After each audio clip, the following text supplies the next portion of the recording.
ಈ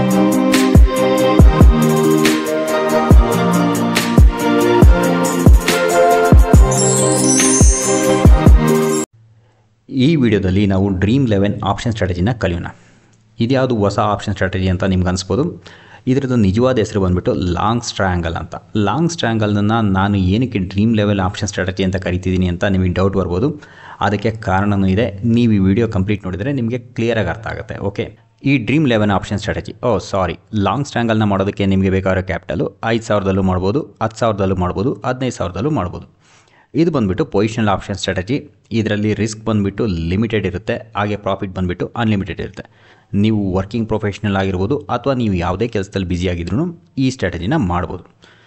ಈ ಸ್ಟ್ರಾಟಜಿನಲ್ಲಿ ಮಾರ್ಕೆಟ್ ಕೆಳಗಡೆ ಹೋದ್ರೂ ಪ್ರಾಫಿಟ್ ಆಗುತ್ತೆ, ಮಾರ್ಕೆಟ್ ಮೇಲ್ಗಡೆ ಹೋದ್ರೂ ಪ್ರಾಫಿಟ್ ಆಗುತ್ತೆ. ನಮಗೆ ಲಾಸ್ ಯಾವಾಗ ಆಗುತ್ತೆ ಅಂದರೆ ಮಾರ್ಕೆಟಲ್ಲಿ ಯಾವುದೇ ಥರ ಮೂಮೆಂಟ್ ಕೊಡಲಿಲ್ಲ ಅಂದರೆ ಲಾಸ್ ಆಗುತ್ತೆ. ನಿಮ್ಗೆ ಇದನ್ನೆಲ್ಲ ಕೇಳಿದ ನಂತರ ರಿಸ್ಕ್ ಡಿಫೈನ್ ಸ್ಟ್ರಾಟಜಿ, ಇದರಲ್ಲಿ limited risk, unlimited profit, positional trade, ಹಾಗೆ ಯಾವ ಕಡೆ ಮೂಮೆಂಟ್ ಆದ್ರೂ ಪ್ರಾಫಿಟ್ ಆಗುತ್ತೆ. ಇದನ್ನೆಲ್ಲ ಕೇಳಿದರೆ ನಿಮ್ಗೆ ಏನು ಅನಿಸುತ್ತೆ ಅಂದರೆ ಆಫ್ಕೋರ್ಸ್ ಇದು ಒಳ್ಳೆ ಸ್ಟ್ರಾಟಜಿ, ಇದನ್ನು ಮಾಡ್ಬೋದು ಅಂತ ಅನಿಸುತ್ತೆ. ಆದರೆ ನೋಡಿ, ಈ ಸ್ಟ್ರಾಟಜಿನಲ್ಲಿ ತುಂಬ ಡಿಸ್ಅಡ್ವಾಂಟೇಜ್ ಇದೆ. ಕನ್ನಡದಲ್ಲಿ ಪ್ರಾಪರ್ ವರ್ಡ್ ನಂಗೆ ಸಿಗ್ತಾಯಿಲ್ಲ, ಕರಾಳ ಸತ್ಯ ಅಂತ ಕರಿಬೋದು. ಓಕೆ, ಈ ಸ್ಟ್ರಾಟಜಿನ ತುಂಬ ಜನ ತಪ್ಪಾಗಿ ಕಲ್ತಿರ್ತಾರೆ. ಇದು ಮೊದಲನೇದು. ಎರಡನೇದು ಬಂದುಬಿಟ್ಟು ಯೂಟ್ಯೂಬಲ್ಲಿ ಈ ಸ್ಟ್ರಾಟಜಿ ಬಗ್ಗೆ ಮಾಹಿತಿ ಕೊಟ್ಟಿರ್ತಾರಲ್ಲ, ಅದನ್ನು ತುಂಬ ತಪ್ಪಾಗಿರುತ್ತೆ ಮಾಹಿತಿ. ಓಕೆ, ಈ ಸ್ಟ್ರಾಟಜಿನ ಯಾವ ಡಿಪ್ಲಾಯ್ ಮಾಡೋದಕ್ಕೆ ಹೇಳ್ತಾರೆ? RBI ಈವೆಂಟ್ ಇರಬೇಕಾದ್ರೆ, ಫೆಡ್ ರೇಟ್ ಇಂಟ್ರೆಸ್ಟ್ ಇರಬೇಕಾದ್ರೆ, ಅಥವಾ ಎಲೆಕ್ಷನ್ ರಿಸಲ್ಟ್ ಬಂದಾಗ, ಅಥವಾ ಬಜೆಟ್ ಟೈಮಲ್ಲಿ ಈ ಸ್ಟ್ರಾಟಜಿನ ಡಿಪ್ಲಾಯ್ ಮಾಡಿ ಅಂತ ಹೇಳ್ತಾರೆ. ಓಕೆ, ಇದು ಅಟ್ಟರ್ ನಾನ್ಸೆನ್ಸ್. ಅಂದರೆ ಇದು ಮುಟ್ಟಾಳ್ತನ. ಆ ಟೈಮಲ್ಲಿ ಈ ಸ್ಟ್ರಾಟಜಿನ ಡಿಪ್ಲಾಯ್ ಮಾಡೋದು. ಹೌದು, ನೀವೊಂದು 10 ಟ್ರೇಡ್ ತೊಗೊಂಡ್ರೆ ಅದರಲ್ಲಿ ಯಾವುದೋ ಒಂದು ಟ್ರೇಡ್ ಇದು ವರ್ಕ್ ಆಗ್ಬೋದು. ಆದರೆ 90% ಆಫ್ ದ ಟೈಮ್ ಇದೆಯಲ್ಲ, ಇದರಲ್ಲಿ ಲಾಸ್ ಆಗುತ್ತೆ. ನೋಡಿ, ಒಂದು ಸ್ಪೆಸಿಫಿಕ್ ಕಂಡೀಷನ್ ಇದೆ. ಆ ಕಂಡೀಷನಲ್ಲಿ ಈ ಸ್ಟ್ರಾಟಜಿ ವರ್ಕ್ ಆಗುತ್ತೆ ಕೂಡ. ಸೊ ಆ ಸ್ಟ್ರಾಟಜಿ ಯಾವುದೋ ನಿಮಗೆ ಕೊನೆಯಲ್ಲಿ ಎಕ್ಸ್ಪ್ಲೇನ್ ಮಾಡ್ತೀನಿ. ನೋಡಿ, ಆ ಸ್ಟ್ರಾಟಜಿ ಎಕ್ಸ್ಪ್ಲೇನ್ ಮಾಡ್ತೀನಲ್ಲ, ನೀವು ತೊಗೊಬೇಡಿ. ನಿಮಗೆ ತುಂಬ ಎಕ್ಸ್ಪೀರಿಯನ್ಸ್ ಟ್ರೇಡರ್ ಆಗಿದ್ದರೆ ಮಾತ್ರ ತೊಗೊಳ್ಳಿ. ಅಂಟಿಲ್ ಅನ್ಲೆಸ್ ನೀವು ಎಕ್ಸ್ಪೀರಿಯನ್ಸ್ ಟ್ರೇಡರ್ ಆಗಿರಲಿಲ್ಲ ಅಂದರೆ ನೀವು ಲರ್ನಿಂಗ್ ಪರ್ಪಸ್ಸಿಗೆ ಮಾತ್ರ ಯೂಸ್ ಮಾಡ್ಕೊಳ್ಳಿ. ನಿಮಗೆ ಎಕ್ಸ್ಪೀರಿಯನ್ಸ್ ಆದಾಗ ನೀವು ಆ ಥರ ಟ್ರೇಡ್ಗಳನ್ನ ತೊಗೋಬೋದು. ಓಕೆ, ಈಗ ನಾವು ಲಾಂಗ್ಸ್ ಟ್ರಯಾಂಗಲ್ ಅಂದ್ರೇನು, ಲಾಂಗ್ಸ್ ಟ್ರಯಾಂಗಲ್ನ ಕ್ರಿಯೇಟ್ ಮಾಡೋದು ಹೇಗೆ, ಹಾಗೆ ಇದ್ರದ್ದು ಡಿಸ್ಅಡ್ವಾಂಟೇಜಸ್ ಏನು. ಓಕೆ, ಈ ಡಿಸ್ಅಡ್ವಾಂಟೇಜಸ್ ಇದೆಯಲ್ಲ, ಇದನ್ನು ನಾನು ನಿಮಗೆ ಪ್ರೂವ್ ಮಾಡಿ ತೋರಿಸ್ತೀನಿ. ಒಂದು. ಎರಡನೇದು ಬಂದುಬಿಟ್ಟು ನೀವು ಇದು ಬಜೆಟಿಗೆ ಮಾಡಿ, ಎಲೆಕ್ಷನ್ ರಿಸಲ್ಟಿಗೆ ಮಾಡಿ, ಅಥವಾ RBI ಈವೆಂಟಿಗೆ ಮಾಡಿ ಅಂತ ಹೇಳಿರ್ತಾರಲ್ಲ, ಅದು ಎಷ್ಟು ತಪ್ಪು ಅಂತಲೂ ನಾನು ನಿಮಗೆ ಪ್ರೂವ್ ಮಾಡಿ ತೋರಿಸ್ತೀನಿ. ಓಕೆ, ಈ ಲಾಂಗ್ಸ್ ಟ್ರಯಾಂಗಲ್ನ ಕ್ರಿಯೇಟ್ ಮಾಡೋದಕ್ಕೆ ಒಂದು ಪುಟ್ ಮತ್ತು ಒಂದು ಕಾಲ್ನ ಬೈ ಮಾಡ್ತೀವಿ. ನಮ್ಮ ಈ ಉದಾಹರಣೆಯಲ್ಲಿ ನೋಡಿ, ಈಗ ನಿಫ್ಟಿ ಬಂದುಬಿಟ್ಟು ಎಷ್ಟರಲ್ಲಿ ಟ್ರೇಡ್ ಆಗ್ತಾಯಿದೆ ಅಂದರೆ 22,149, ಅಂದರೆ 22,150 ಅಂದ್ಕೊಳ್ಳಿ. ಓಕೆ, ಇದರಿಂದ ನಾನು ಏನು ಮಾಡಿದ್ದೀನಿ, 150 ಪಾಯಿಂಟು ಕೆಳಗಡೆ ಹೋಗ್ಬಿಟ್ಟು ಒಂದು ಪುಟ್ಟನ್ನು ಬೈ ಮಾಡಿದ್ದೀನಿ. ಓಕೆ, ಇಲ್ಲಿ ನೋಡ್ಬೋದು 22,000 ಒಂದು ಪುಟ್ಟು ಬೈ ಮಾಡಿದ್ದೀನಿ. ಹಾಗೆ ಇದರಿಂದ 150 ಪಾಯಿಂಟು ಮೇಲ್ಗಡೆ ಹೋಗ್ಬಿಟ್ಟು ಒಂದು ಕಾಲ್ನ ಬೈ ಮಾಡಿದ್ದೀನಿ. ಇಲ್ಲಿ ನೋಡ್ಬೋದು 22,300 ಕಾಲ್ನ ಬೈ ಮಾಡಿದ್ದೀನಿ. ಓಕೆ, ಸೊ ಬೇಸಿಕಲಿ ಏನು ಮಾಡಿದ್ದೀನಿ ಇಲ್ಲಿ ಅಂದರೆ ಕರೆಂಟ್ ಮಾರ್ಕೆಟ್ ಪ್ರೈಸಿಂದ 150 ಪಾಯಿಂಟ್ ಕೆಳಗಡೆ ಹೋಗ್ಬಿಟ್ಟು ಒಂದು ಪುಟ್ಟು, ಹಾಗೆ 150 ಪಾಯಿಂಟ್ ಮೇಲ್ಗಡೆ ಹೋಗ್ಬಿಟ್ಟು ಒಂದು ಕಾಲ್ನ ಬೈ ಮಾಡಿದ್ದೀನಿ. ಓಕೆ, ಅಂದರೆ OTM ಪುಟ್ಟು ಮತ್ತು OTM ಕಾಲ್ನ ಬೈ ಮಾಡಿದ್ದೀವಿ. ಇದೇನಾಗುತ್ತೆ, ಇದು ಲಾಂಗ್ಸ್ ಟ್ರಯಾಂಗಲ್ ಆಗುತ್ತೆ. ಓಕೆ, ನೋಡಿ, ನಿಮಗೊಂದು ಡೌಟ್ ಬಂದಿರ್ಬೋದು, ಈ 150 ಪಾಯಿಂಟ್ ದೂರ ಹೋಗ್ಬಿಟ್ಟು ಈ OTM ಸ್ಟ್ರೈಕ್ಸ್ನ ಬೈ ಮಾಡಬೇಕಾ? ಹಾಗೇನಿಲ್ಲ, ನೀವು 250 ಪಾಯಿಂಟ್ ದೂರದ್ದು ಬೈ ಮಾಡ್ಬೋದು, 300 ಪಾಯಿಂಟಿಂದ ದೂರದ್ದು ಬೈ ಮಾಡ್ಬೋದು. Okay, only probability of profit ಇದೆಯಲ್ಲ, ಅದು ಮಾತ್ರ ಚೇಂಜ್ ಆಗುತ್ತೆ. ನೋಡಿ, ಈ ಸ್ಟ್ರಾಟಜಿನಲ್ಲಿ ಪ್ರಾಬಬಿಲಿಟಿ ಆಫ್ ಪ್ರಾಫಿಟ್ ಇದೆಯಲ್ಲ, ಇಲ್ಲಿ 47% ತೋರಿಸ್ತಾ ಇದೆ. ಇದನ್ನು ನೀವು ಯಾವಾಗಲೂ ನಂಬಕ್ಕೆ ಹೋಗಬೇಡಿ. ಓಕೆ, ಇದ್ರ ಪ್ರಾಬಬಿಲಿಟಿ ಆಫ್ ಪ್ರಾಫಿಟ್ ಇದೆಯಲ್ಲ ತುಂಬಾ ಕಡಿಮೆ ಇರುತ್ತೆ ಲಾಂಗ್ಸ್ ಟ್ರಯಾಂಗಲ್ದು. ಓಕೆ, ಇಲ್ಲಿ ನೋಡಿ, ಇದು ತುಂಬ ಇಂಪಾರ್ಟೆಂಟ್ ಪಾಯಿಂಟ್ ಬಂದುಬಿಟ್ಟು ಇಲ್ಲಿ ಬ್ರೇಕ್ ಈವನ್ ಎಲ್ಲಿದೆ, 21,812. ಇದು lower side break even point. Okay, up side ಬಂದುಬಿಟ್ಟು 22,488. ಅಪ್ರಾಕ್ಸಿಮೇಟ್ಲಿ ಹೇಳ್ತಾ ಇದ್ದೀನಿ, ಇದು 700 ಪಾಯಿಂಟು ರೇಂಜ್ ಇದೆ. ಈ 700 ಪಾಯಿಂಟ್ ರೇಂಜ್ ಇದೆಯಲ್ಲ, ಇದ್ರ ಮೇಲ್ಗಡೆ ಹೋದಾಗ ಮಾತ್ರ ನಮಗೆ ಪ್ರಾಫಿಟ್ ಆಗುತ್ತೆ. ಓಕೆ, ಇದ್ರ ಮೇಲ್ಗಡೆ ಅಥವಾ ಕೆಳಗಡೆ. ಓಕೆ, ಉದಾಹರಣೆಗೆ 350 ಪಾಯಿಂಟ್ ಕೆಳಗಡೆ, 350 ಪಾಯಿಂಟ್ ಮೇಲ್ಗಡೆ ಅಂತ ಅಪ್ರಾಕ್ಸಿಮೇಟ್ಲಿ ತೊಗೊಳೋಣ. ಓಕೆ, ಈ 700 ಪಾಯಿಂಟ್ ರೇಂಜ್ ಇದೆಯಲ್ಲ, ಇದರಿಂದ ಮೇಲ್ಗಡೆ ಹೋಗಿ ಎಕ್ಸ್ಪೈರ್ ಆದರೆ ಮಾತ್ರ ಪ್ರಾಫಿಟ್ ಆಗುತ್ತೆ, ಇಲ್ಲ ಅಂದರೆ ನಮಗೆ ಪ್ರಾಫಿಟ್ ಆಗಲ್ಲ. ಈಗ ನಿಮಗೆ ಗೊತ್ತಿರೋ ಹಾಗೆ ಲಾಂಗ್ಸ್ ಟ್ರಯಾಂಗಲಲ್ಲಿ ತೀಟ ನಮ್ಮ ಎಗೇನೆಸ್ಟ್ ಇರುತ್ತೆ. ಈ ಉದಾಹರಣೆಯಲ್ಲಿ ನೋಡಿ, ಮಾರ್ಕೆಟು ಯಾವುದೇ ಥರ ಜಾಸ್ತಿ ಮೂವ್ಮೆಂಟ್ ಕೊಡಲಿಲ್ಲ ಅಂದರೆ ಪ್ರತಿದಿನ ಈ ಸ್ಟ್ರಾಟಜಿನಲ್ಲಿ 1,500 ರೂಪಾಯಿ ನಮಗೆ ತೀಟ ಲಾಸ್ ಆಗುತ್ತೆ. ಅಂದರೆ ನಾವು ದುಡ್ಡನ್ನು ಕಳ್ಕೊತೀವಿ, ಮಾರ್ಕೆಟು ಜಾಸ್ತಿ ಮೂವ್ಮೆಂಟ್ ಕೊಡಲಿಲ್ಲ ಅಂದರೆ ಅದು ಪ್ರತಿದಿನಕ್ಕೆ. ಎರಡನೇ ನೋಡಿ, ವೇಗ ಇದೆಯಲ್ಲ, ವೇಗ ಎಷ್ಟು ತೋರಿಸ್ತಾ ಇದೆ, ಇಲ್ಲಿ 1000 ರೂಪೀಸ್ ತೋರಿಸ್ತಾ ಇದೆ. ಬೇಸಿಕಲಿ ಇದೇನು ಹೇಳ್ತಾ ಇದೆ ಅಂದರೆ IV ಅಥವಾ ಇಂಪ್ಲೈಡ್ ವಾಲಟಿಲಿಟಿ. ನಿಮಗೆ IV ಅಂದರೆ ಏನು ಅಂತ ಗೊತ್ತಿಲ್ಲ ಅಂದರೆ ಇಂಡಿಯಾ ವಿಕ್ಸ್ ಇದೆಯಲ್ಲ, ಅದನ್ನೇ ತಿಳ್ಕೊಬಿಡಿ. ಓಕೆ, 1% IV ಕಡಿಮೆ ಆಯಿತು ಅಂದರೆ ಇದರಲ್ಲಿ 1000 ರೂಪೀಸ್ ಲಾಸ್ ಆಗುತ್ತೆ. ಓಕೆ, ಆಫ್ಕೋರ್ಸ್ 1% IV ಜಾಸ್ತಿ ಆದರೆ ನಿಮಗೆ 1000 ರೂಪೀಸ್ ಪ್ರಾಫಿಟ್ ಆಗುತ್ತೆ. ಓಕೆ, ಈಗ ನೋಡಿ, ಮಾರ್ಕೆಟ್ ಜಾಸ್ತಿ ಮೂವ್ಮೆಂಟ್ ಆಗಲಿಲ್ಲ ಅಂದ್ಕೊಳ್ಳಿ, ಆವಾಗ ಏನಾಗುತ್ತೆ ಅಂದರೆ ಅಪ್ರಾಕ್ಸಿಮೇಟ್ಲಿ 1% ಅಂತೂ ಐ ವಿ ಕಡಿಮೆ ಆಗುತ್ತೆ. At the same time theta ಇದೆಯಲ್ಲ 1,500 ಪ್ಲಸ್ 1,000 ಅಂದರೆ 2,500 ರೂಪಾಯಿ ಒಂದೇ ದಿನಕ್ಕೆ ಲಾಸ್ ಆಗುತ್ತೆ. ಓಕೆ, ಹಾಗಾಗಿ ಈ ಸ್ಟ್ರಾಟಜಿ ಇದೆಯಲ್ಲ ಇದನ್ನು ತುಂಬ ಕೇರ್ಫುಲ್ಲಾಗಿ ಮಾಡಬೇಕಾಗುತ್ತೆ. ಇನ್ಫ್ಯಾಕ್ಟ್ ನೀವು ಈ ಸ್ಟ್ರಾಟಜಿನ ಮಾಡಲೇಬೇಡಿ. ಓಕೆ, ಈಗ ಎರಡನೇ ಮಿತ್ ಏನು, ಈಗ ಬಜೆಟಿಗೆ ಈ ಸ್ಟ್ರಾಟಜಿ ಮಾಡ್ಕೊಳ್ಳಿ, ಎಲೆಕ್ಷನ್ ರಿಸಲ್ಟಿಗೆ ಈ ಸ್ಟ್ರಾಟಜಿ ಮಾಡ್ಕೊಳ್ಳಿ, ಫೆಡ್ ರೇಟಿಗೆ ಈ ಸ್ಟ್ರಾಟಜಿ ಮಾಡ್ಕೊಳ್ಳಿ, RBI ಇವೆಂಟ್ ಇದ್ದಾಗ ಈ ಸ್ಟ್ರಾಟಜಿ ಮಾಡಿ ಅಂತ ಹೇಳ್ತಾರಲ್ವ. ಇದು ಎಷ್ಟು ಮುಟ್ಟಾಳ್ತನ ಅಂತ ನಾನು ನಿಮಗೆ ಎಕ್ಸಾಂಪಲ್ ಸಹಿತ ಉದಾಹರಣೆ ಕೊಡ್ತೀನಿ. ಓಕೆ, ನಾವು ಇದನ್ನು ಅರ್ಥ ಮಾಡ್ಕೊಳೋಕ್ಕೆ ಒಂದು ರಿಯಲ್ ಟೈಮ್ ಎಕ್ಸಾಂಪಲ್ನ ತೊಗೊಳೋಣ. ಉದಾಹರಣೆಗೆ ಈ ಟೊಮೊಟೊ ಇರುತ್ತಲ್ಲ, ಟೊಮೊಟೊ KG ಬಂದುಬಿಟ್ಟು 10 ರಿಂದ 20 ರೂಪಾಯಿ ಇರುತ್ತೆ. ಓಕೆ, ಈಗ ಅತಿಯಾಗಿ ಮಳೆ ಆದಾಗ ಬೆಳೆ ನಾಶ ಆಗುತ್ತಲ್ಲ, ಆವಾಗ ಏನಾಗುತ್ತೆ, ಇದು 10 ರೂಪಾಯಿ ಇರೋದು 100 ರೂಪಾಯಿಗೋ 150 ರೂಪಾಯಿಗೋ ಬೆಲೆ ಜಾಸ್ತಿ ಆಗುತ್ತೆ.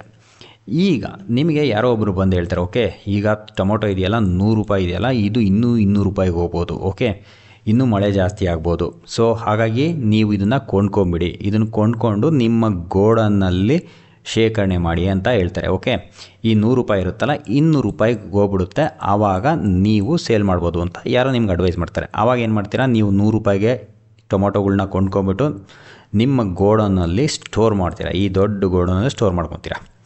ಅದಾದ ನಂತರ ಏನಾಗುತ್ತೆ, ನಮಗೆ ಪಕ್ಕದ ರಾಜ್ಯದಿಂದ ಟೊಮೊಟೊ ಬರೋಕ್ಕೆ ಸ್ಟಾರ್ಟ್ ಆಗುತ್ತೆ. ಹಾಗೆ ಇಲ್ಲಿರುತ್ತಲ್ಲ ಮಳೆನೂ ಕಡಿಮೆ ಆಗುತ್ತೆ. ಇಮಿಡಿಯೇಟಾಗಿ ನೀವು 100 ರೂಪಾಯಿ ಕೊಂಡ್ಕೊಂಡಿರ್ತೀರಲ್ಲ, ಅದರ ಬೆಲೆ ಬಂದುಬಿಟ್ಟು 20 ರೂಪಾಯಿಗೆ ವಾಪಸ್ ಆಗುತ್ತೆ. ನಿಮ್ಮ ಎಕ್ಸ್ಪೆಕ್ಟೇಷನ್ ಏನಿತ್ತು, 100 ರೂಪಾಯಿ ಕೊಂಡ್ಕೊಂಡಿದ್ದೆ 200 ರೂಪಾಯಿ ಆಗುತ್ತೆ ಅಂತ ಯಾರೋ ನಿಮ್ಗೆ ಹೇಳಿರ್ತಾರೆ ಹಾಗೆ. ಓಕೆ, ಆದರೆ ಅದು ಆಗಿದ್ದೇನು 100 ರೂಪಾಯಿಂದ 20 ರೂಪಾಯಿಗೆ ವಾಪಸ್ ಬರುತ್ತೆ. ಸೊ ಇಲ್ಲಿ ನೋಡಿ ಏನಾಗಿದೆ, ನೀವು ನಿಜವಾಗಿ ಕೊಂಡ್ಕೋಬೇಕಾಗಿದ್ದು ಯಾವಾಗ 10 ರೂಪಾಯಿ ಇರಬೇಕಾದ್ರೆ, 100 ರೂಪಾಯಿ ಇರಬೇಕಾದ್ರೆ ಅಲ್ಲ. ಓಕೆ, ನೋಡಿ ಇದು ಎಲೆಕ್ಷನ್ ರಿಸಲ್ಟ್ ಅಥವಾ ಬಜೆಟ್ ಅಥವಾ RBI ಇವೆಂಟಿಗೆ ನೀವು ಆಪ್ಷನ್ ಬೈ ಮಾಡ್ತಿರಲ್ಲ, ಆ ಟೈಮಲ್ಲಿ ನೀವು ಈ ಟೊಮೊಟೊ 100 ರೂಪಾಯಿಗೆ ಕೊಂಡ್ಕೊಂಡ್ರು ನೋಡಿ, ಅದೇ ಥರನೇ ನೀವು ಕೊಂಡ್ಕೊತೀರಾ. ಅಂದರೆ ಬೇಸಿಕಲಿ ನಾನು ಏನು ಹೇಳ್ತಾ ಇದ್ದೀನಿ ಅಂದರೆ, ಈ ಆಪ್ಷನ್ ಪ್ರೀಮಿಯಮ್ಸ್ ಇರುತ್ತಲ್ಲ, ಎಲೆಕ್ಷನ್ ರಿಸಲ್ಟ್ಗಿಂತ ಮುಂಚೆ ಅಥವಾ RBI ಇವೆಂಟ್ಗಿಂತ ಮುಂಚೆ ಅಥವಾ ಬಜೆಟ್ಗಿಂತ ಮುಂಚೆ ತುಂಬಾ ಜಾಸ್ತಿ ಇರುತ್ತೆ. ಹೇಗೆ ಅಂದರೆ 10 ರೂಪಾಯಿ ಇರೋ ಟೊಮೊಟೊ ಹಣ್ಣು 100 ರೂಪಾಯಿ ಆಗಿತ್ತಲ್ಲ, ಹಾಗೆ ಉದಾಹರಣೆಗೆ ಇಲ್ಲಿ ನೋಡಿ, ಈಗ ಎಲೆಕ್ಷನ್ ರಿಸಲ್ಟ್ಗೆ 2 ದಿನ ಇದೆ ಅಂದ್ಕೊಳ್ಳಿ, ಆವಾಗ ಈ 22,000 ಪುಟ್ಟಿದೆಯಲ್ಲ ಈಗ 109 ರೂಪಾಯಿ ಟ್ರೇಡ್ ಆಗ್ತಾ ಇದೆಯಲ್ಲ, ಈಗ 2 ದಿನದಲ್ಲೇ ರಿಸಲ್ಟ್ ಇದ್ದಿದ್ರೆ ಇದು ಎಷ್ಟು ಟ್ರೇಡ್ ಆಗ್ಬೋದು, ಇದು ಅರೌಂಡ್ 400 ರೂಪಾಯಿಗೆ ಟ್ರೇಡ್ ಆಗ್ತಾ ಇರ್ತಿತ್ತು. ಓಕೆ, ಹಾಗೆ ಕಾಲಿದೆಯಲ್ಲ 22,300, 78 ರೂಪಾಯಿ ಬದಲು ಇದೊಂದು 350 ರೂಪಾಯಿಗೆ ಟ್ರೇಡ್ ಆಗ್ತಾಯಿತ್ತು. ಓಕೆ, ನಾನು ಅಪ್ರಾಕ್ಸಿಮೇಟ್ಲಿ ವ್ಯಾಲ್ಯೂ ಹೇಳ್ತಾ ಇದ್ದೀನಿ. ಓಕೆ, ನನಗೆ ಗೊತ್ತಿಲ್ಲ ಎಕ್ಸಾಕ್ಟ್ ಎಷ್ಟು ಟ್ರೇಡ್ ಆಗ್ಬೋದು ಅಂತ, ನನ್ನ ಪ್ರೀವಿಯಸ್ ಇಯರ್ ಎಕ್ಸ್ಪೀರಿಯನ್ಸ್ ಇದ್ದ ನಾನು ಹೇಳ್ತೀನಿ. ಈವೆಂಟ್ಸ್ಗಿಂತ ಮುಂಚೆ, ಬಿಗ್ ಈವೆಂಟ್ಸ್ಗಿಂತ ಮುಂಚೆ ಈ ಆಪ್ಷನ್ ಪ್ರೀಮಿಯಮ್ ಅಲ್ಲ ತುಂಬಾ ಜಾಸ್ತಿ ಆಗಿರುತ್ತೆ. ಅದು ಏನಕ್ಕೆ, ಅದು ಬಂದುಬಿಟ್ಟು IV ಇರುತ್ತಲ್ಲ, IV ತುಂಬ ಜಾಸ್ತಿ ಆಗಿರುತ್ತೆ. ಓಕೆ, IV ಜಾಸ್ತಿ ಆದರೆ ಏನಾಗುತ್ತೆ, ಆಪ್ಷನ್ ಪ್ರೀಮಿಯಮ್ಮು ಜಾಸ್ತಿ ಆಗುತ್ತೆ. ಓಕೆ, ಈಗ ಬೇಸಿಕಲಿ ಇಲ್ಲಿ ನೋಡಿ 100 ರೂಪಾಯಿದನ್ನು ಈಗ 400 ರೂಪಾಯಿಗೆ ಟ್ರೇಡ್ ಆಗ್ತಾಯಿದೆ. ಬೇಸಿಕಲಿ ಏನು ಅಂದರೆ 10 ರೂಪಾಯಿ ಟೊಮೊಟೊ ಇತ್ತಲ್ಲ, ಅದನ್ನು 100 ರೂಪಾಯಿಗೆ ಕೊಂಡ್ಕೊಂಡ್ರು ನೋಡಿ.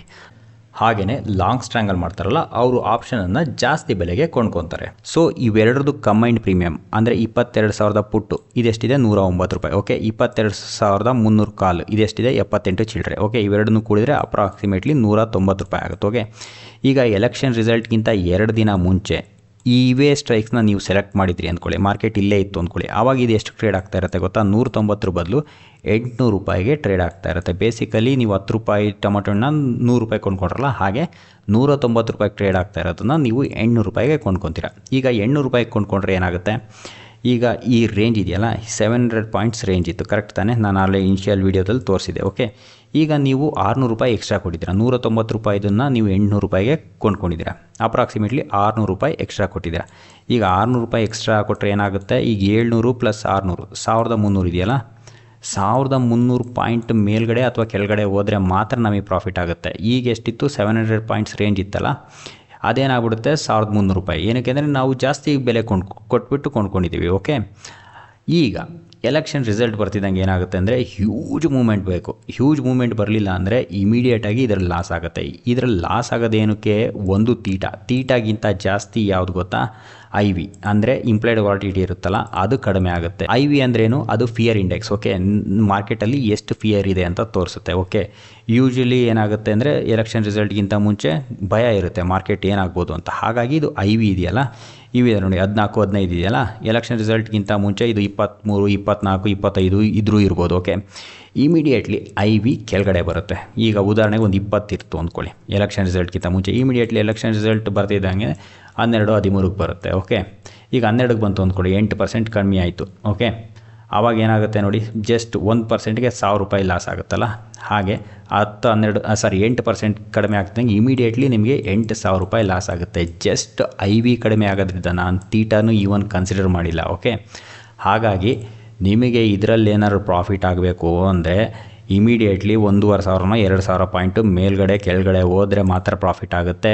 ಏನೋ 200-300 ಪಾಯಿಂಟ್ ಆ ಕಡೆ ಈ ಕಡೆ ಹೋಯ್ತು ಅಂದ್ಕೊಳ್ಳಿ, ಇದರಲ್ಲಿ ನಿಮಗೆ ₹1 ಪ್ರಾಫಿಟ್ ಆಗಲ್ಲ. ಇನ್ಫ್ಯಾಕ್ಟ್ ನಿಮಗೆ ಇದರಲ್ಲಿ ಹ್ಯೂಜ್ ಲಾಸ್ ಆಗುತ್ತೆ. ಸೊ ಇದರಿಂದ ನಿಮ್ಗೆ ಏನು ಗೊತ್ತಾಗುತ್ತೆ ಅಂದರೆ ಈವೆಂಟ್ಗಿಂತ ಮುಂಚೆ ಲಾಂಗ್ ಸ್ಟ್ರ್ಯಾಂಗಲ್ ಮಾಡ್ತೀವಲ್ಲ, ಇದು ಟೋಟಲ್ ವೇಸ್ಟ್. ಓಕೆ, ಏನಕ್ಕೆ ಅಂದರೆ ಇದರಲ್ಲಿ ನೀವು ತುಂಬ ಜಾಸ್ತಿ ಬೆಲೆ ಕೊಟ್ಟಿರ್ತೀರ, IV ಕ್ರ್ಯಾಶ್ ಆಗುತ್ತೆ, ಲಾಸ್ ಆಗುತ್ತೆ. ಹಾಗಾಗಿ ನೀವು ಈ ಸ್ಟ್ರಾಟಜಿನ ಮಾಡಬಾರ್ದು ಅಂತ ನಾನು ಕ್ಲಿಯರಾಗಿ ಹೇಳ್ತಾ ಇದ್ದೀನಿ. ಓಕೆ, ಸೊ ನಿಮ್ಗೆ ಈಗ ಅರ್ಥ ಆಗಿರ್ಬೋದು ನಾನು ಇದನ್ನು ಏನಕ್ಕೆ Dream11 ಆಪ್ಷನ್ ಸ್ಟ್ರಾಟಜಿ ಅಂತ ಕರಿತೀನಿ ಅಂತ.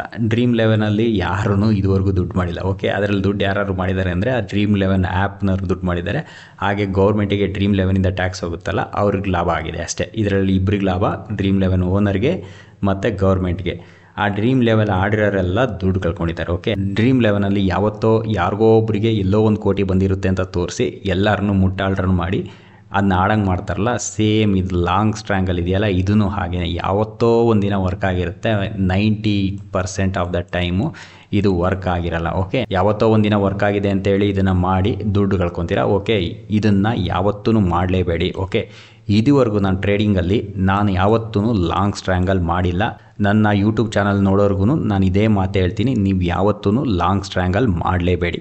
ನೋಡಿ, ನಾನು ವೀಡಿಯೋ ಬಿಗಿನಿಂಗಲ್ಲಿ ಹೇಳಿದ್ದೆ ಈ ಆಪ್ಷನ್ ಸ್ಟ್ರಾಟಜಿ ಬಂದುಬಿಟ್ಟು ಒಂದೇ ಒಂದು ಸ್ಪೆಸಿಫಿಕ್ ಸಿನಾರಿಯೋದಲ್ಲಿ ಮಾತ್ರ ಯೂಸ್ ಮಾಡಬೇಕು ಅಂತ. ಓಕೆ, ಆ ಸ್ಪೆಸಿಫಿಕ್ ಸಿನಾರಿಯೋ ಯಾವುದು ಅಂತ ನಿಮ್ಗೆ ಈಗ ಎಕ್ಸ್ಪ್ಲೇನ್ ಮಾಡ್ತೀನಿ. ನೋಡಿ, ನಿಮಗೆ ತುಂಬ ಎಕ್ಸ್ಪೀರಿಯನ್ಸ್ ಇದ್ದರೆ ಮಾತ್ರ ನೀವು ಈ ಸ್ಟ್ರಾಟಜಿನ ಯೂಸ್ ಮಾಡಿ, ಇಲ್ಲಾಂದರೆ ನೀವು ಈ ಸ್ಟ್ರಾಟಜಿನ ಯೂಸ್ ಮಾಡಬೇಡಿ. ಓಕೆ, ಎನಿವೆ ನಿಮ್ಮ ಲರ್ನಿಂಗ್ ಪರ್ಪಸ್ಗೋಸ್ಕರ ಈ ಸ್ಟ್ರಾಟಜಿನ ಯಾವಾಗ ಯೂಸ್ ಮಾಡಬೇಕು ಅಂತ ನಾನು ತಿಳಿಸ್ಕೊಡ್ತೀನಿ. ನೋಡಿ, ಪ್ರತಿಯೊಂದು ಸ್ಟಾಕ್ ಇದೆಯಲ್ಲ, ಅವು ಕ್ವಾರ್ಟರ್ಲಿ ರಿಸಲ್ಟ್ನ ಅನೌನ್ಸ್ ಮಾಡುತ್ತೆ. ಅಂದರೆ ಪ್ರತಿ 3 ತಿಂಗಳಿಗೆ ಒಂದ್ಸತಿ ಅದ್ರ ರಿಸಲ್ಟ್ನ ಅನೌನ್ಸ್ ಮಾಡುತ್ತೆ. ನೋಡಿ, FNO ಸ್ಟಾಕ್ಸಲ್ಲಿ ಈ ಸ್ಟ್ರಾಟಜಿನ ಮಾಡ್ಬೋದು. ಬೇಸಿಕಲಿ ಈಗ ಉದಾಹರಣೆಗೆ ನೋಡಿ, ಮಾರ್ಚ್ 22ಕ್ಕೆ ಯಾವುದು ರಿಸಲ್ಟ್ ಇದೆ? ರಿಲಯನ್ಸ್ ರಿಸಲ್ಟ್ ಇದೆ. ಓಕೆ, ಈಗ ಈ ಲಾಂಗ್ ಸ್ಟ್ರ್ಯಾಂಗಲ್ನ ನಾವು ತೊಗೋಬೇಕು ಅಂದಿದ್ರೆ ಯಾವಾಗ ತೊಗೋಬೇಕಿತ್ತು ಅಂದರೆ 10 ಡೇಸ್ ಬಿಫೋರ್ ರಿಸಲ್ಟ್. ಓಕೆ, ಉದಾಹರಣೆಗೆ ಏಪ್ರಿಲ್ 22ಕ್ಕೆ ಇದೆಯಲ್ವ ರಿಸಲ್ಟು, ಅಂದರೆ ನಾನು ಅಪ್ರಾಕ್ಸಿಮೇಟ್ಲಿ ಒಂದು 12ನೇ ತಾರೀಕು ಲಾಂಗ್ ಸ್ಟ್ರ್ಯಾಂಗಲ್ನ ತೊಗೋಬೋದಿತ್ತು. ಈಗ ನಿಮಗೆ ಡೌಟ್ ಬರ್ಬೋದು, ಇದರಿಂದ ಅಡ್ವಾಂಟೇಜ್ ಏನು ಅಂತ. ನೋಡಿ, ಈಗ 10ರಿಂದ 12 ದಿನ ಮುಂಚೆ ಏನಕ್ಕೆ ಕ್ವಾರ್ಟರ್ಲಿ ರಿಸಲ್ಟ್ಗಿಂತ ಮುಂಚೆ ತೊಗೊಳೋದ್ರಿಂದ ಏನಾಗುತ್ತೆ ಅಂದರೆ ಈಗ IV ಎಕ್ಸ್ಪ್ಯಾನ್ಷನ್ ಆಗುತ್ತೆ. IV ಎಕ್ಸ್ಪ್ಯಾನ್ಷನ್ ಯಾವಾಗ ಆಗುತ್ತೆ ಅಂದರೆ ಈಗ 12ನೇ ತಾರೀಕು ನಾನು ಟ್ರೇಡ್ ತೊಗೊಂಡಿದ್ದೀನಿ ಅಂದ್ಕೊಳ್ಳಿ, ಲಾಂಗ್ ಸ್ಟ್ರ್ಯಾಂಗಲ್. ಈ 22ಕ್ಕೆ ಬರ್ತಾ ಏನಾಗುತ್ತೆ ಅಂದರೆ IV ಜಾಸ್ತಿ ಆಗುತ್ತೆ. IV ಜಾಸ್ತಿ ಆಗೋದ್ರಿಂದ ಏನಾಗುತ್ತೆ ಅಂದರೆ ಆಪ್ಷನ್ ಪ್ರೀಮಿಯಮ್ಮು ಜಾಸ್ತಿ ಆಗುತ್ತೆ. ಇದು ಮೇನ್ ಕಾರಣ ಇರುತ್ತೆ. ಓಕೆ, ನಮ್ಮ ಉದಾಹರಣೆಯಲ್ಲಿ ನೋಡಿ, ಇಲ್ಲಿ ಏನು ಮಾಡ್ತಾ ಇದ್ದೀವಿ ಅಂದರೆ ನಾವು ₹10 ಇರಬೇಕಾದ್ರೆ ಟೊಮೆಟೊ ಹಣ್ಣು ತೊಗೊತಾ ಇದ್ದೀವಿ. ಓಕೆ, ಇದು ₹10 ಇರೋ ಟೊಮೆಟೊ ಹಣ್ಣು ಮಳೆ ಬಂದು ಇದು ಜಾಸ್ತಿ ಆಗ್ಬೋದು, ₹50 ಆಗ್ಬೋದು, 100 ಆಗ್ಬೋದು, ನಮಗೆ ಗೊತ್ತಿಲ್ಲ. ನಮಗೆ ಏನಿರುತ್ತೆ ಅಂದರೆ ಮಳೆ ಬರುತ್ತೆ. ಸೊ ಮಳೆ ಬರೋದ್ರಿಂದ ಟೊಮೊಟೊ ಹಣ್ಣು ಹಾಳಾಗುತ್ತೆ, ಹಾಗಾಗಿ ಇರೋ ಟೊಮೊಟೊ ಹಣ್ಣಿನ ಬೆಲೆ ಜಾಸ್ತಿ ಆಗುತ್ತೆ. ಈ ಲಾಜಿಕ್ಕನ್ನು ಇಲ್ಲಿ ನೋಡಿ, ನಾನು 10 ದಿನ ಮುಂಚೆನೇ ಲಾಂಗ್ ಸ್ಟ್ರ್ಯಾಂಗಲ್ ಮಾಡಿದ್ದೀನಿ. ಈಗ ರಿಸಲ್ಟಿಗೆ ಹತ್ರ ಬಂದಾಗೆಲ್ಲ ಏನಾಗುತ್ತೆ, ಇದರಲ್ಲಿ ಪೋರ್ಟ್ಫೋಲಿಯೋ ಇರುತ್ತಲ್ಲ, ಅವ್ರು ಏನು ಮಾಡ್ತಾರೆ, ಹೆಡ್ಜಸ್ಗೆ ಆಪ್ಷನ್ಸ್ ಬೈ ಮಾಡ್ತಾರೆ, ಕೆಲವರು ಸ್ಪೆಕ್ಯುಲೇಟಿವ್ ಟ್ರೇಡಿಂಗಿಗೋಸ್ಕರ ಆಪ್ಷನ್ಸ್ ಬೈ ಮಾಡ್ತಾರೆ. ಹಾಗಾಗಿ ಇದರಲ್ಲಿ IV ಜಾಸ್ತಿ ಆಗುತ್ತೆ. IV ಜಾಸ್ತಿ ಆಗೋದ್ರಿಂದ ಆಪ್ಷನ್ ಪ್ರೀಮಿಯಮ್ಮು ಜಾಸ್ತಿ ಆಗುತ್ತೆ. ಆಪ್ಷನ್ ಪ್ರೀಮಿಯಮ್ ಜಾಸ್ತಿ ಆಗೋದ್ರಿಂದ ಲಾಂಗ್ ಸ್ಟ್ರ್ಯಾಂಗಲಲ್ಲಿ ನಮಗೆ ಪ್ರಾಫಿಟ್ ಆಗುತ್ತೆ. ಈಗ ಉದಾಹರಣೆಗೆ 12ನೇ ತಾರೀಕು ತೊಗೊಂಡಿದ್ವಿ ಅಂದ್ಕೊಳ್ಳಿ, ಯಾವುದ್ರದ್ದು? ರಿಲಯನ್ಸ್ದು ಲಾಂಗ್ ಸ್ಟ್ರ್ಯಾಂಗಲ್ಲು. ಬಿಕಾಸ್ 22ನೇ ತಾರೀಕು ರಿಸಲ್ಟ್ ಇದೆ, ಅಂದರೆ ಈ ಸೋಮವಾರ ರಿಸಲ್ಟ್ ಇದೆಯಲ್ಲ. ಸೊ ನಾವೇನು ಮಾಡಬೇಕು ಅಂದರೆ ರಿಸಲ್ಟ್ಗಿಂತ 1 ದಿನ ಮುಂಚೆ ಅಥವಾ 2 ದಿನ ಮುಂಚೆನೇ ನಾವು ಎಕ್ಸಿಟ್ ಆಗಬೇಕು. ಓಕೆ, ಈಗ ಹನ್ನೆರಡನೇ ತಾರೀಕು ನಾವು ಲಾಂಗ್ ಸ್ಟ್ರ್ಯಾಂಗಲ್ ತೊಗೊಂಡಿದ್ದೀವಿ. 19ನೇ ತಾರೀಕು ಇದೆಯಲ್ಲ, ಈ ಲಾಂಗ್ ಸ್ಟ್ರ್ಯಾಂಗಲ್ನ ಎಕ್ಸಿಟ್ ಆಗಬೇಕು. ಇದರ ಪ್ರಾಫಿಟ್ ಆಗಿರುತ್ತೋ ಲಾಸ್ ಆಗಿರುತ್ತೋ that's a different story. Okay, IV ಜಾಸ್ತಿಯಾಗಿ ಮೋಸ್ಟ್ ಪ್ರಾಬಬಲಿ ಪ್ರಾಫಿಟ್ ಆಗಿರುತ್ತೆ ಅಂತ ಅಸಂಪ್ಷನ್ ಇಟ್ಕೊಳ್ಳೋಣ. ಆವಾಗ ನಾವು ಇಲ್ಲೇ ಬುಕ್ ಮಾಡಬೇಕು. 22ನೇ ತಾರೀಕು ತನಕ ವೆಯ್ಟ್ ಮಾಡಬಾರ್ದು. 22ನೇ ತಾರೀಕು ಏನಾಗುತ್ತೆ, ಒನ್ಸ್ ದ ರಿಸಲ್ಟ್ ಬಂದ ಮೇಲೆ ಏನಾಗುತ್ತೆ ಅಂದರೆ ಆ ಭಯ ಇರುತ್ತಲ್ಲ ಅದು ಹೋಗ್ಬಿಡುತ್ತೆ. ಅಂದರೆ IV ಇರುತ್ತಲ್ಲ, IV ಕಡಿಮೆ ಆಗುತ್ತೆ. IV ಕಡಿಮೆ ಆಗ್ತಿದ್ದಾಗ ಏನಾಗುತ್ತೆ, ಆಪ್ಷನ್ ಪ್ರೀಮಿಯಮ್ಮು ಕಡಿಮೆ ಆಗುತ್ತೆ. ಸೊ ನೀವು ಲಾಂಗ್ ಸ್ಟ್ರ್ಯಾಂಗಲ್ ಮಾಡಿ IV ಕಡಿಮೆ ಆದರೆ ಏನಾಗುತ್ತೆ, ನಿಮಗೆ ಲಾಸ್ ಆಗುತ್ತೆ. IV ಜಾಸ್ತಿ ಆದರೆ ನಿಮಗೆ ಪ್ರಾಫಿಟ್ ಆಗುತ್ತೆ. ಸೊ ಲಾಜಿಕ್ ಈ ಸಿಂಪಲ್. ಓಕೆ, ಆಪ್ಷನ್ ಪ್ರೀಮಿಯಮ್ ಕಡಿಮೆ ಇರುತ್ತಲ್ಲ, ಆವಾಗ ನಾವು ಲಾಂಗ್ ಸ್ಟ್ರ್ಯಾಂಗಲ್ ಮಾಡ್ತೀವಿ. IV ಜಾಸ್ತಿ ಆಗುತ್ತೆ. ರಿಸಲ್ಟ್ಗಿಂತ 1 ದಿನ ಅಥವಾ 2 ದಿನ ಮುಂಚೆನೇ ನಾವು ಎಕ್ಸಿಟ್ ಆಗ್ತೀವಿ. ಏನಕ್ಕೆ ಅಂದರೆ ರಿಸಲ್ಟ್ ಬಂದ ಮೇಲೆ IV ಕಡಿಮೆ ಆಗುತ್ತೆ. ಅದಕ್ಕಿಂತ ಮುಂಚೆ ನಾವು ಎಕ್ಸಿಟ್ ತೊಗೊಳೋದ್ರಿಂದ ಏನಾಗುತ್ತೆ ಅಂದರೆ ನಮಗೆ ಪ್ರಾಫಿಟ್ ಆಗೋ ಚಾನ್ಸಸ್ ಇರುತ್ತೆ. ಒಂದು ಫೈನಲ್ ಬೋನಸ್ ಟಿಪ್ಸ್. ಓಕೆ, ಈಗ ನೋಡಿ ಈ ಉದಾಹರಣೆಯಲ್ಲಿ ನಾವು ಲಾಂಗ್ ಸ್ಟ್ರ್ಯಾಂಗಲ್ ಮಾಡಿದ್ದೀವಲ್ಲ, ಈಗ ನಾಳೆ ಮಾರ್ಕೆಟ್ ಒಂದು 0.5% ಗ್ಯಾಪ್ ಅಪ್ ಓಪನ್ ಆಯಿತು ಅಂದ್ಕೊಳ್ಳೋಣ. ಗ್ಯಾಪ್ ಅಪ್ ಓಪನ್ ಆದರೆ ನೋಡಿ ಇಲ್ಲಿ ಏನು ತೋರಿಸ್ತಾ ಇದೆ, 582 ರೂಪಾಯಿ ನನಗೆ ಪ್ರಾಫಿಟ್ ಆಗುತ್ತೆ ಅಂತ. ಯಾವಾಗ ಲಾಂಗ್ ಸ್ಟ್ರ್ಯಾಂಗಲ್ ಮಾಡಿದಾಗ. ಇದ್ರ ಬದಲು ನಾನು ಬರೀ ಕಾಲ್ನೇ ಬೈ ಮಾಡಿದ್ದೆ ಅಂತ ಇಟ್ಕೊಳ್ಳೋಣ. ಬರೀ ಕಾಲ್ ಬೈ ಮಾಡಿದಾಗ 0.5% ಗ್ಯಾಪ್ ಅಪ್ ಆದರೆ ನೋಡಿ ಎಷ್ಟು ಪ್ರಾಫಿಟ್ ಆಗ್ತಾಯಿದೆ, ಅದು ಬ್ಲೂ ಕಲರ್ ಬಾಕ್ಸಲ್ಲಿ 2800 ರೂಪಾಯಿ ಪ್ರಾಫಿಟ್ ಆಗ್ತಾಯಿದೆ. ಓಕೆ, ನೀವು ಕ್ಲಿಯರಾಗಿ ನೋಡ್ಬೋದು ಬ್ಲೂ ಬಾಕ್ಸಲ್ಲಿ. ಓಕೆ, ಇಫ್ ಇನ್ ಕೇಸ್ ನಾನು ಲಾಂಗ್ ಸ್ಟ್ರ್ಯಾಂಗಲ್ ಮಾಡಿದರೆ ನನಗೆ ಎಷ್ಟು ಪ್ರಾಫಿಟ್ ಆಗ್ತಿತ್ತು, ಅರೌಂಡ್ 500 ರೂಪಾಯಿ ಪ್ರಾಫಿಟ್ ಆಗ್ತಾಯಿತ್ತು. ಓಕೆ, ಸೊ ಇದರಿಂದ ನಿಮಗೆ ಕ್ಲಿಯರಾಗಿ ಏನು ಅರ್ಥ ಆಗ್ತಾಯಿದೆ, ಜಸ್ಟ್ ಡೈರೆಕ್ಷನಲ್ ಕಾಲ್ ಬೈಯಿಂಗ್ ಮಾಡ್ತೀವಲ್ಲ ಅದಕ್ಕಿಂತನೂ ಇದು ವರ್ಸ್ಟ್. ಓಕೆ, ಬರೀ ಕಾಲ್ ಅಥವಾ ಪುಟ್ ಬೈ ಮಾಡೋದಕ್ಕಿಂತನೂ ನೀವು ಲಾಂಗ್ ಸ್ಟ್ರ್ಯಾಂಗಲ್ ಮಾಡಿದರೆ ಲಾಸ್ ಆಗೋ ಚಾನ್ಸಸ್ಸು ಜಾಸ್ತಿ ಇದೆ. ಹಾಗಾಗಿ ನಾನು ಕ್ಲಿಯರಾಗಿ ಏನು ಹೇಳ್ತಾ ಇದ್ದೀನಿ ಅಂದರೆ, ಲಾಂಗ್ ಸ್ಟ್ರ್ಯಾಂಗಲ್ ನಾವು ಮಾಡಲ್ಲ.